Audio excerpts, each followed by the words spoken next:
हमारा जो शीर्षक चल रहा है पवन दूती का, उसी का अगला छंद है 22वां। जैसा कि हमने पिछली बेलाओं में अध्ययन किया है, उसी से आगे आज हम अध्ययन करेंगे। क्या कहा है? बैठ नीचे जिस विटप के शाम हो में उसी का, कोई पत्ता निकट उनके नेत्र के ले हिलाना, यो प्यारे को विदित करना चातुरी से दिखाना, मेरे चिंता विजित चित्त का क्लांत हो काँप जाना, सूखी जाती मल्लत का जो धरा में पड़ी हो, तो पाँव के निवट उसको शाम के ला गिराना, यो सीधे से प्रकट ना प्रीत से वंचिता हो, मेरा होना अति मलिनो सूख से नित्य जाना। राधा रानी कहती हैं कि किस प्रकार उनका स्मरण उनके प्रियतम श्री कृष्ण को दिलाना है, श्री कृष्ण को उनके बारे में बताना है। उन्होंने कहा है कि बैठ नीचे जिस विटप के शाम हो में उसी को। जिस विटप माने वृक्ष होता है, उस वृक्ष के नीचे यदि श्री कृष्ण बैठे हुए हों, कोई पत्ता निकट उनके नेत्र के लिए हिलाना, उस वृक्ष का पत्ता ला करके उनके नेत्रों के सामने हिलाना है। वृक्ष के उस पत्ते को ला करके उनके नेत्रों के सामने हिलाना है, यो प्यारे को विदित करना चातुरी से दिखाना है। और इस प्रकार से प्रिय श्री कृष्ण को विदित करना अर्थात ज्ञात कराना है, याद दिलाना, स्मरण दिलाना है, और चातुरी माने चतुराई के साथ उनको दिखाना है। उस पत्ते को श्री कृष्ण को चतुराई के साथ दिखा करके मेरा स्मरण कराना है। मेरे चिंता विजित चित्त का क्लांत हो काँप जाना, उन्हें स्मरण कराना है। चिंता विजित माने चिंताओं ने जीत लिया है, चित्त माने हृदय को, कि मेरे हृदय को उनकी चिंताओं ने जीत लिया है।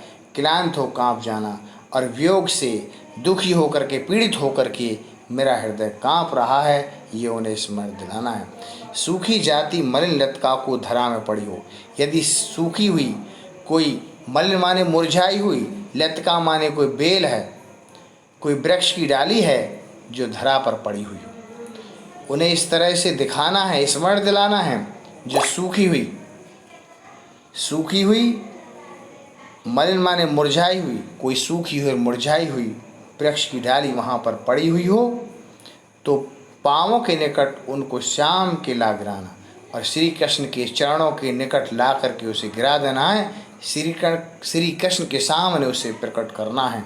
यो सीधे से प्रकट करना प्रीत से वंचिता हो, इस प्रकार से, यो माने इस प्रकार से उन्हें स्मरण दिलाना है कि प्रीत माने प्रेम से वंचिता हो। जैसे कोई प्रेम से वंचित है, जैसे कोई वियोग से पीड़ित है, परेशान है, मेरा होना अति मलिनो सूख से नित्य जाना, और मेरा होना मेरी वियोग की धारणा को, दुख को उनके सामने प्रकट करना है। मलिन माने मुरझाई हुई, सूखते माने सूखी जा रही हूँ, उनके वियोग में जिस तरह से मुरझाई हुई और सूखी हुई जा रही हूँ, ऐसा स्मरण दिलाना है।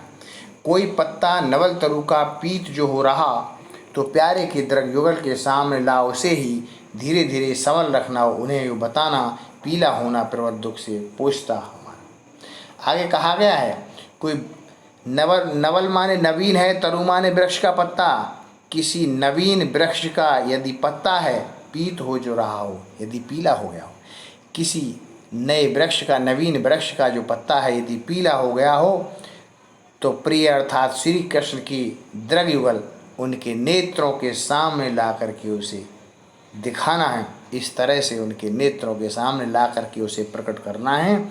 धीरे धीरे सवन वो उन्हें ही बताना है, और धीरे धीरे उन्हीं के सामने रख कर के इस प्रकार से उन्हें स्मरण दिलाना है, याद दिलाना है, हमारे बारे में उन्हें स्मरण कराना है कि पीला होना प्रबल दुख से पोषिता सा हमारा। पीला होना जैसे वृक्ष का पत्ता पीला है, प्रबल माने अत्यधिक दुख से पोषिता सा।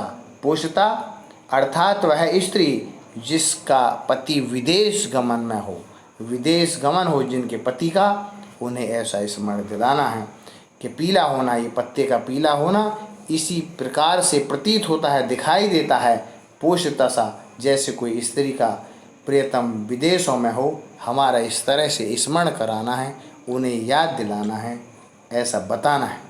यो प्यारे को विदित करके सर्व मेरी व्यथाएं धीरे धीरे वहन करके पाँव की धूल लाना, थोड़ी सी चरण रज से लाने देगी हमें तू, हाँ कैसे हो व्यथित चित्त को बोध में दिस होंगे।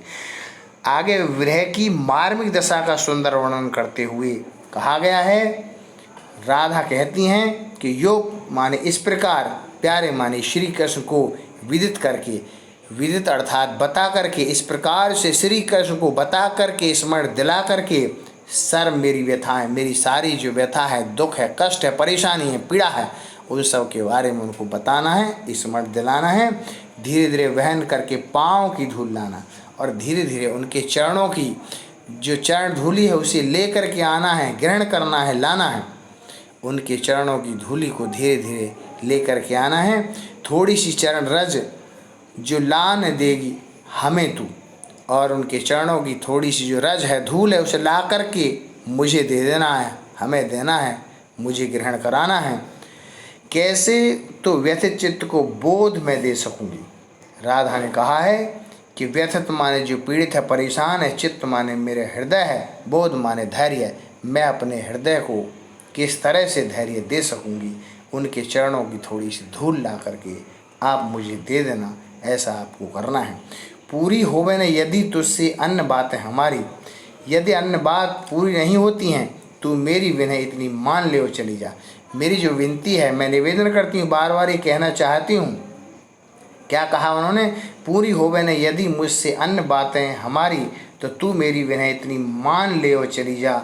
छू कर के प्यारे कमल पग को प्यार के साथ आ जा, जी जाऊंगी हृदय तल से मैं तुझी को लगा के। आगे कहा गया है, वियोग की मार्मिक दशा का सुंदर वर्णन करते हुए कवि अध्याय सिंह उपाध्याय हरियोदय ने लिखा है कि राधा रानी का कहना है कि पूरी होवे न यदि तुझसे अन्य बातें हमारी, हमारी मेरी जो सारी ये बातें हैं यदि स्मरण नहीं होती हैं, उन्हें बताई नहीं जाती हैं, तो मेरी विनय इतनी मान ले और चली जा। और इतना मेरा निवेदन है, विनती है, ये मेरा कहना है, ऐसा मान करके तू चली जा।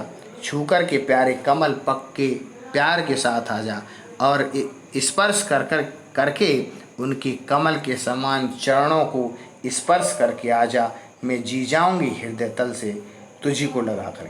उनके जो कमल रूपी चरण हैं, केवल स्पर्श करना है, छू करके आना है।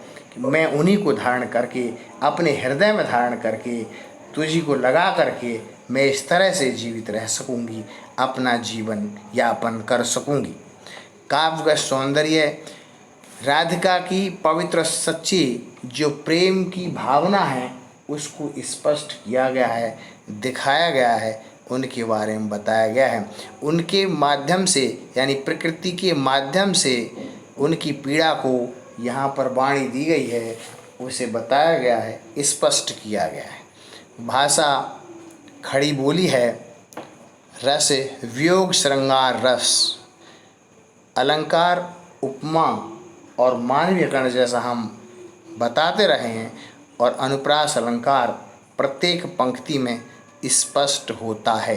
गुण प्रसाद छंद मंदाक्रांता, जैसे पूर्व में भी मैंने बताया है कि जितने भी दूत काव्य लिखे गए हैं उन सभी में मंदाक्रांता छंद का प्रयोग किया गया है, और ये संस्कृत साहित्य से लिया गया है, और मंदाक्रांता छंद की छटा इन पंक्तियों में दिखाई देती है। आज के लिए इतना ही, धन्यवाद।